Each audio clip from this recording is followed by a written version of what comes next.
What's up, guys? So it's Michael here. I'm back. Gonna do another video. Actually, I'm gonna do a couple of videos. So I feel like I have a lot to say about a lot of stuff, as you probably already figured out from the couple of videos you watched before. I want to thank everybody who watched any of my videos. Like this whole project I'm doing is kind of like a very small microcosm of things that I want to do in the future. But I think like right now, this would be a really good way for me to I guess, get a lot of my feelings out and also help other people who may be going through the same things I've gone through. And I'm glad that my first few videos, people really responded very well to those. So thank you all for watching and subscribing and whatever.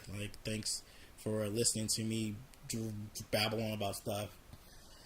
So this video in particular is going to be talking about two particular concepts that are somewhat linked, and they're very much so linked in the gay community. And what I'm talking about is lived experiences and gaslighting. Now, let's just break down what each phrase means. Lived experiences is basically saying that these are first-hand accounts of really, I would say, I don't want to say traumatic experiences, but they're definitely experiences that shape and ingrain inside of your body and ingrain in how you move through the world and how you operate.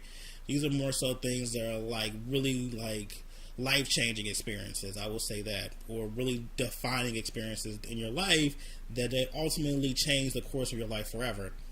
So then we go to the other concept, which is gaslighting. This is pretty much when a person is trying to manipulate you into believing that whatever you've experienced didn't happen, or they try to minimize it or dismiss it or deny that it actually happened. This is definitely a technique a lot of people who are master manipulators will use this. I personally have been probably gaslit a lot of my life, especially for my family. So this is something I definitely have a really good amount of experience in. So lived experiences in the gay community. This can be arranged from a lot of stuff I talked about in my previous videos with just, dealing with body image issues or not feeling attractive, and then having people tell you that those experiences don't matter pretty much, or those experiences didn't happen, or those experiences aren't exactly valid. And that happens a lot in the gay community. I've seen a lot of people, or I've been in talks with people, or I've communicated with people, and one person will share an experience that they had, and the other person oh, that doesn't happen, that's rare, or that doesn't happen that often. And it's like, just because it may be rare or doesn't happen often doesn't discount what I've been through. And sometimes a lot of times we make sweeping generalizations as far as what people experience in the gay community.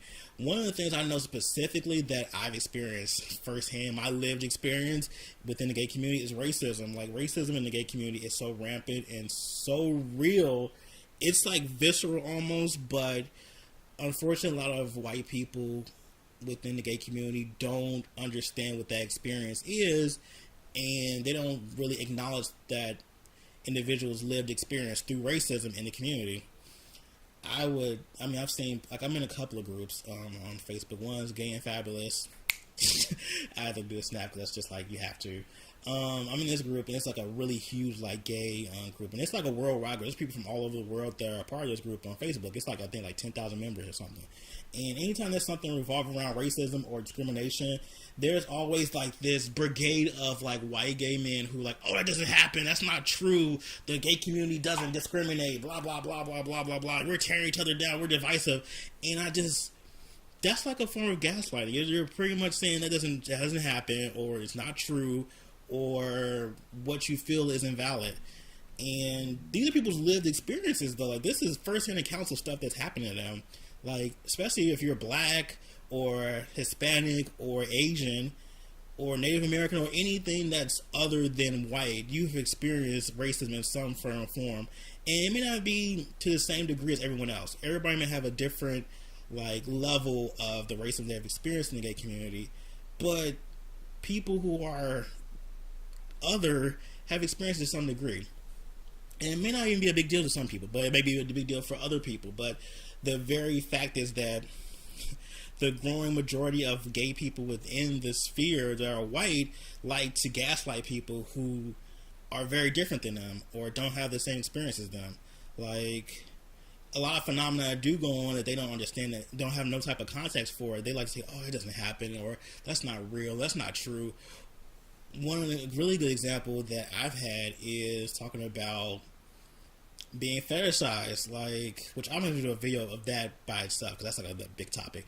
But being fetishized, like, I've been fetishized for many different reasons by people, and they say, "Oh, it doesn't happen. That's not real. Who does that? Like, I've never done that." They will say things like, "I never done that," or "My friend's never done it," or "My friend never experienced that." Like, "Oh, well, my black friend I have never experienced racism, so of course it can't be true." Or, "I have a black friend, so how can I be racist?" Like, you're minimalizing people's lived experiences. You're gaslighting them to think what they think is not true or it didn't happen, and it's a way of manipulating people.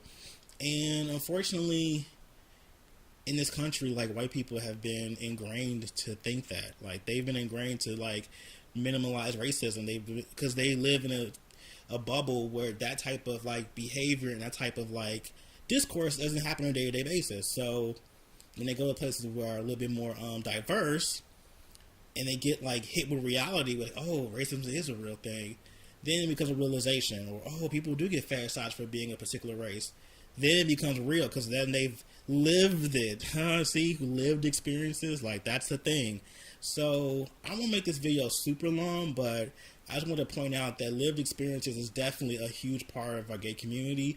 A lot of people have their own stories, and it's not to say that just because they have this lived experience that all of a sudden everything's like, oh, everything's terrible. No, it's not to say everything's terrible, but we should acknowledge people and what they go through, and have compassion for people who have gone through really traumatic things, and not discount it or minimalize it or dismiss it because they never experienced it before.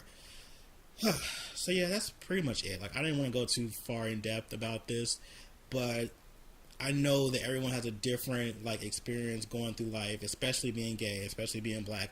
You definitely have plenty of lived experiences. Definitely have plenty of things that you've gone through life and you've overcome. And I hate when other people who are in a position of privilege like to tell you that what you've experienced doesn't matter. So whatever you've gone through that's been traumatic or hard or really tough, you've achieved it, you've gone on the other side, and you're better for it. And I'm sorry you had to go through that. So yeah, thanks for watching this video. I'm probably going to have a couple of more, so stay tuned.